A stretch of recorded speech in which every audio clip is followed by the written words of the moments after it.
পবিত্র কোরআন পড়লে দেখবেন পবিত্র কোরআনে বলা হয়েছে যে আল্লাহ কিভাবে মানুষকে বিচার করবেন।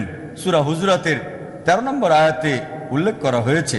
আল্লাহ বলছেন, ইয়া আইয়ুহান নাসু ইন্না খালাকনাকুম মিন যাকরিন ওয়া উনসা ওয়া জাআলনাকুম শুউবান ওয়া কাবাইলা লিতাআরাফু ইন্না আক্রামাকুম ইনদাল্লাহি আতকাকুম ইন্নাল্লাহা আলিমুন খাবীর।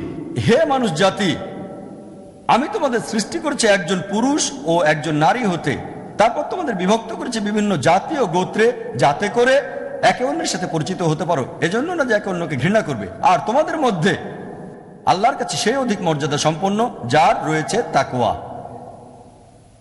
যে জিনিসটা দিয়ে আল্লাহ সুবহানাহু ওয়া তাআলা একজন মানুষের থেকে আরেকজন মানুষকে আলাদা করে দেখবেন, সেটা হচ্ছে তার লিঙ্গ না, তার গোত্র না, তার গায়ের রং না, তার সম্পদ না, তার বয়স না, সেটা হচ্ছে তাকওয়া, অর্থাৎ আল্লাহকে মেনে চলা, ধার্মিকতা এবং ন্যায়নিষ্ঠতা।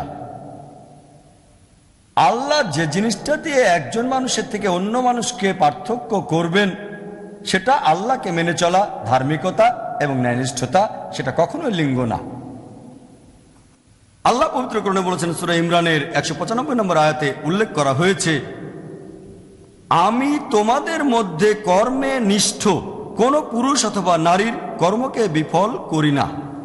আল্লাহ তাআলা বলেছেন, কর্মনিষ্ঠ কারো কাজকে আমি কখনোই বিফল করি না, হোক সে একজন পুরুষ অথবা একজন নারী, তোমরা তো একে অপরের অংশ।